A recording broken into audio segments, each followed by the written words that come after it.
بسم اللہ الرحمن الرحیم۔ ایک مرتبہ درود پاک پڑھ لیجئے۔ اللہم صلی علی محمد و آل محمد۔ ہدایت اسلامک اسٹوڈیو کے معزز ناظرین السلام علیکم۔ احترام خاوند، بیوی کے لیے لازم ہے کہ گھریلو ماحول میں بات چیت میں، رہن سہن میں، خاوند کے ساتھ ازواجی تعلقات میں خاوند کے آداب اور احترام کو مخلوط خاطر رکھنے اور گھر میں اس کے آرام کا خیال رکھے۔ کمائی کے سلسلے میں مرد کا تھک جانا جسم کا فطری تقاضا ہے، اس لیے دن کے کاروبار سے خاوند جب گھر واپس آئے تو عورت کو چاہیے کہ اپنی ہر طرح کی مصروفیات ترک کر کے اس کے ساتھ متوجہ ہو اور اس کی دلجوئی کرے۔ گھر میں جس چیز کی اسے ضرورت ہو فوراً مہیا کرے۔ اگر کھانے کی اسے ضرورت ہو تو اس کے آنے کے وقت پر کھانا تیار کر کے رکھے، یعنی ہر طرح سے اس کے سکون کا انتظام کرے۔ ایسی بیوی انتہائی نیک ہوگی اور اللہ کی بارگاہ میں بے حد مقبول ہوگی۔ اس کے بارے میں حضور اکرم صلی اللہ علیہ وآلہ وسلم کا یہ فرمان ہے۔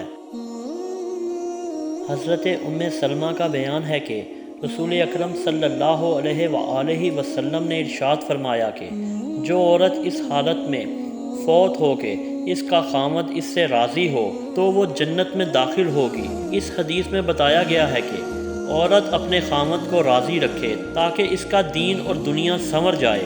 جس عورت نے تمام عمر اپنے خاوند کو خوش رکھا ہوگا، جب وہ اس دنیا سے جائے گی تو اس کا بدلہ جنت ہوگا۔ لہذا مرد کا راضی ہونا عورت کے لیے بڑی چیز ہے، کیونکہ عورت مرد کے لیے بنائی گئی ہے۔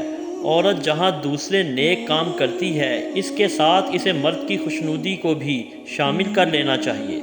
اس حدیث میں بتایا گیا ہے کہ عورت اپنے خاوند کو راضی رکھے تاکہ اس کا دین دنیا سنور جائے۔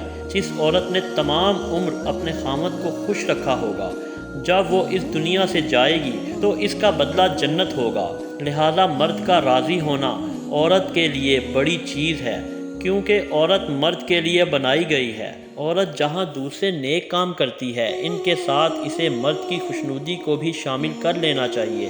مرد کی فرمانبرداری کا تقاضا یہی ہے کہ شریعت کی حدود میں رہ کر اس کا کہا مانا جائے۔ اگر عورت کی سوچ شریعت کے اس بنیادی اصول کے خلاف ہوگی، یعنی وہ ہر وقت یہی توقع کرے کہ خاوند ہی اس کے لیے سب کچھ کرے اور حقوق کی آڑ میں خاوند کو زیر رکھے، تو اس سے اللہ اور اس کا رسول ناراض ہوگا اور آخرت میں اس کا ٹھکانہ جہنم ہوگا، کیونکہ قیامت کے دن جہنم میں عورتوں کی تعداد زیادہ ہوگی۔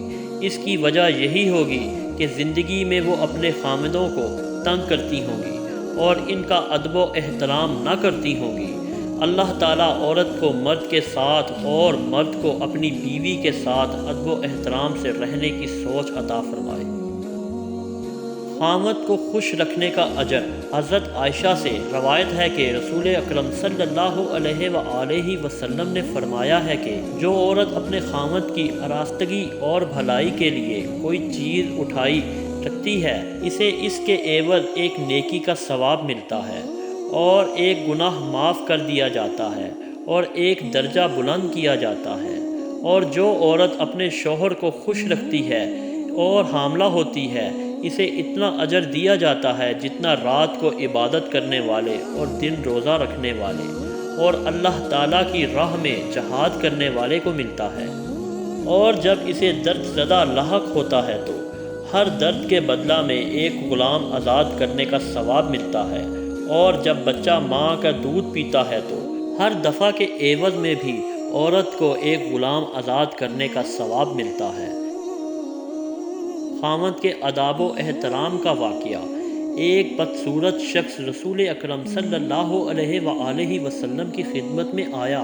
اس کی بیوی نہایت خوبصورت تھی، اس کے حسن و جمال پر دنیا تعجب کرتی تھی۔ حضرت صلی اللہ علیہ وآلہ وسلم نے پوچھا، تیری عورت تیرے ساتھ کیا برتاؤ کرتی ہے اور تجھے کس نظر سے دیکھتی ہے؟ اس شخص نے عرض کیا کہ میری بہت قدر کرتی ہے اور میری بلا اجازت گھر سے باہر نہیں جاتی اور اسے اپنے حسن و جمال کا کوئی لحاظ نہیں بلکہ میری خدمت کی طرف دھیان ہے۔ یہ سن کر آپ صلی اللہ علیہ وآلہ وسلم نے فرمایا، جا کر اس سے کہہ دے کہ وہ جنتی عورتوں میں سے ہے، کیونکہ باوجود حسن و جمال کے اپنے شوہر کی تابع داری کرتی ہے، اس کی بدصورتی پر نہیں جاتی۔ سبحان اللہ۔